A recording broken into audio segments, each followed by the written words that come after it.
Good evening students. D Sharma classes के official YouTube channel पर आपका स्वागत है। आज मैं आपको कुछ केमिकल इक्विलिब्रियम के न्यूमेरिकल्स करने के बेसिक कंसेप्ट्स समझाने वाला हूं, जो कि आपके एग्जाम्स के लिए बहुत ज़्यादा हेल्पफुल होंगे और बहुत ज़्यादा यूजफुल होंगे। तो देखिए, एक तो बात यह है कि जैसे एक रिएक्शन है A is equal to B, इसमें ये बीच में रिवर्सिबिलिटी का साइन है। पहला कंसेप्ट आपको बता रहा हूं। तो सबसे पहली बात तो यह है कि इस पहले कंसेप्ट में इक्विलिब्रियम कांस्टेंट हम निकालें Kc is equal to RHS upon LHS, यानी कि B अपॉन A। ये हमारे पास पहला कंसेप्ट है। Kc is the equilibrium constant, आपको पता ही है। और अगर कोई मॉलिक्यूल की संख्या है तो वो पावर में चली जाएगी। जैसे मान लो 2A से 3 भी बन रहा है, तो हम जानते हैं Kc is the equilibrium constant which is equal to C की पावर 3 अपॉन A की पावर 2। जनरली बच्चे देखिए थ्योरी तो रट लेते हैं, थ्योरी याद कर लेते हैं यहाँ बात से कहीं भी, लेकिन न्यूमेरिकल्स करने में स्टूडेंट्स को काफ़ी दिक्कत आती है और वो परेशान होते हैं। तो मैं आपको न्यूमेरिकल करने के कुछ फंडे इसमें बता रहा हूँ, जिसको कि अगर आप अप्लाई करेंगे न्यूमेरिकल्स में तो बहुत जल्दी आप प्रॉब्लम्स को हैंडल कर पाएंगे। तो क्योंकि B के 3 मोल है तो पावर में B के 3 आया, A के 2 मोल है तो पावर में 2 आया Kc निकलते समय। और यहीं पर एक और इक्विलिब्रियम कांस्टेंट होता है, सेकंड इक्विलिब्रियम कांस्टेंट, जिसे Kp कहते हैं। तो Kp will be equal to pressure of RHS upon pressure of LHS, यानी कि इस पहली वाली इक्वेशन के लिए अगर मैं निकालूं तो pressure of B upon pressure of A, this is Kp। अगर मैं दूसरी वाली रिएक्शन के लिए Kp निकालता हूं तो यहाँ भी मॉलिक्यूल की संख्या विल बी पावर में चली जाएगी, और मैं जो Kp निकालूंगा that will be equal to B की पावर 3, प्रेशर ऑफ B की power 3 upon pressure of A की पावर 2। इस प्रकार से मैं Kp निकाल सकता हूँ। दो तरह के इक्विलिब्रियम कांस्टेंट मेरे जेई नीट और बोर्ड के सिलेबस में होते हैं, स्कूल के सिलेबस में, लेकिन हालांकि एक तरह का इक्विलिब्रियम कांस्टेंट और भी है, और उसे हम कहते हैं Kx। Kx is equal to mole fraction of RHS, इसमें मोल फ्रैक्शन लेते हैं, mole fraction of B upon mole fraction of A। हालांकि ये जेई एडवांस में कभी कभी इस पर सवाल आता है, बाकी छोटे कंपटीशंस में ये ज़्यादा पूछा नहीं जाता। तो ये कुछ मैंने आपको फंडे बताए हैं, और भी कुछ मैं आपको चीज़ें बताने जा रहा हूँ जो कि आपके लिए काफ़ी यूजफुल रहने वाली हैं स्टूडेंट्स। तो अगर एक रिएक्शन है, देखिए बेसिक फंडे आप याद रखेंगे। अगर एक रिएक्शन है A is equal to B और इसका Kc जो होगा RHS अपॉन LHS से B अपॉन A होगा, तो अगर रिएक्शन को पलट दूं B is equal to A, then Kc will be 1 upon Kc, ये Kc डैश मान लेंगे। तो हमने ये सीखा कि अगर रिएक्शन पलट दी जाए तो उसका कांस्टेंट भी पलट जाता है। इसी प्रकार से अगला कंसेप्ट अगर हम देखें कि A is equal to B, इसका इक्विलिब्रियम कांस्टेंट Kc है, तो 3A से 3 भी अगर बनेगा, किसी संख्या से मैंने मल्टीप्लाई कर दिया है तो वो संख्या पावर में आ जाती है और मेरा इक्विलिब्रियम कांस्टेंट होता है Kc की पावर 3। कंसेप्ट नंबर 3 अगर हम सीखेंगे, अगर एक रिएक्शन है A is equal to B, इसका इक्विलिब्रियम कांस्टेंट K1 है, और अगर एक रिएक्शन है C is equal to D, इसका इक्विलिब्रियम कांस्टेंट K2 है, देन अगर मैं दोनों रिएक्शंस को जोड़ दूंगा A plus C is equal to B plus D, तो दो इक्वेशंस को जोड़ने पर उनके K मल्टीप्लाई होते हैं, and the constant Kc will be equal to K1 K2। ठीक इसी तरह से मैं चौथे कंसेप्ट पर हूं, और चौथे कंसेप्ट में क्या है कि अगर A is equal to B है, इसका कांस्टेंट K1 है, और C is equal to D है, इसका कांस्टेंट K2 है, दोनों को घटा दें A minus C is equal to B minus D, then Kc will be equal to K1 upon K2। इसका मतलब दो इक्वेशंस अगर सब्सट्रैक्ट होंगी तो उनके K डिवाइड में आएंगे। ये बहुत इंपॉर्टेंट कंसेप्ट्स हैं। कंसेप्ट नंबर 5 में आपको बताने जा रहा हूं। एक्टिव मास, एक्टिव मास को बड़े ब्रैकेट से इंडिकेट करते हैं और इसको मोलरिटी भी कहते हैं, लेकिन ये मोलरिटी से थोड़ा चेंज है। फार्मूला इसका वही है मोलरिटी वाला, W upon M into 1000 upon V. यहाँ पर वेट है, W is the weight of the substance, M is the molecular weight, and V is the volume of the solution.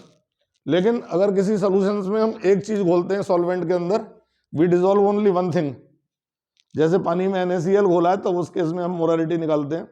लेकिन अगर किसी सोल्यूशन में एक से अधिक चीजें होती हैं, जैसा कि इक्विलिब्रियम रिएक्शंस में आपने देखा, कि रिएक्टेंट्स भी होंगे, प्रोडक्ट्स भी होंगे, तो बहुत सारे मिक्सचर में अगर किसी एक चीज की मोलैरिटी निकालेंगे then it will be known as the active mass. This is the basic difference, जो कि काफी बच्चे नहीं भी जानते हैं कि एक्टिव मास और मोलैरिटी में क्या डिफरेंस है। तो अगर सोल्यूशन में एक ही सब्सटेंस घुला हुआ है then molarity will be calculated by the same concept, और अगर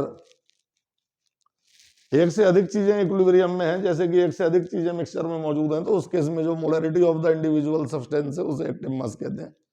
और देखिए कंसेप्ट नंबर 6 में केपी और केसी में relation, Kp is equal to Kc R T की पावर डेल्टा एन, ये फार्मूला है। तो केपी देगा, केसी पूछेगा, केसी देगा, केपी पूछेगा।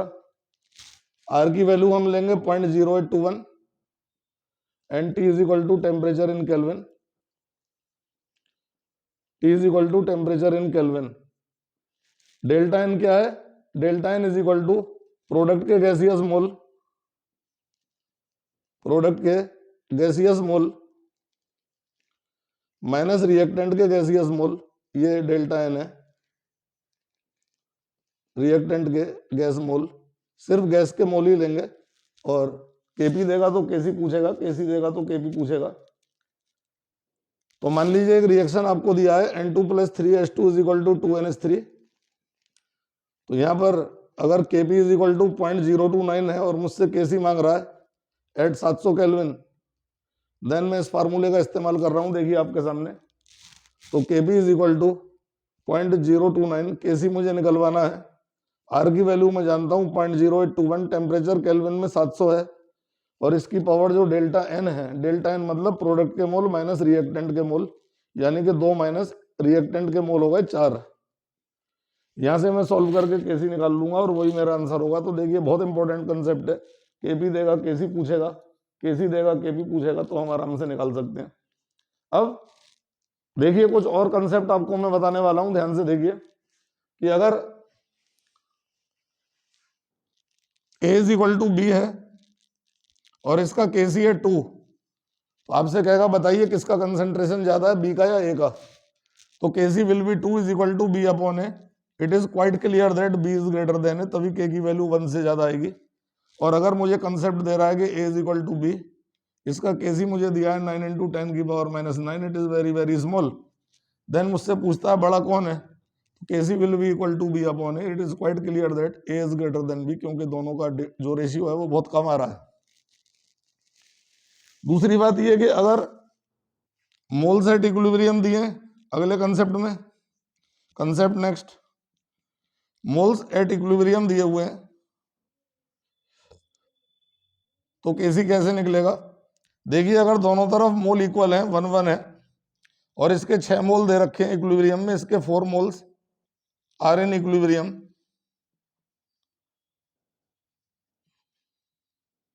Then Kc will be equal to RHS upon LHS is equal to 4/6, that is my answer।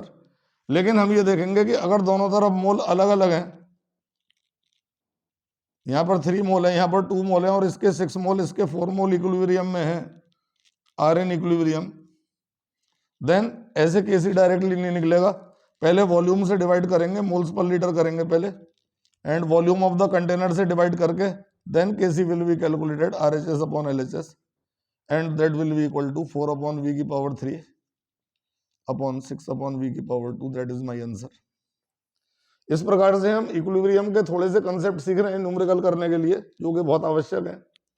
ठीक इसी तरह से अगले कंसेप्ट में यदि आपको कहता है कि A is equal to B, इसका प्रेशर दिया है 6 एटमॉस्फेयर, इसका प्रेशर दिया है 4 एटमॉस्फेयर, और ये हमें एट द इक्विलिब्रियम दिए हुए हैं, एट द इक्विलिब्रियम मुझे ये प्रेशर दिए हुए हैं, तो मैं केपी निकालूंगा। Kp will be equal to pressure of RHS upon pressure of LHS, यानी कि 4/6। ये मैंने pressure of RHS upon pressure of LHS से केपी निकाला है।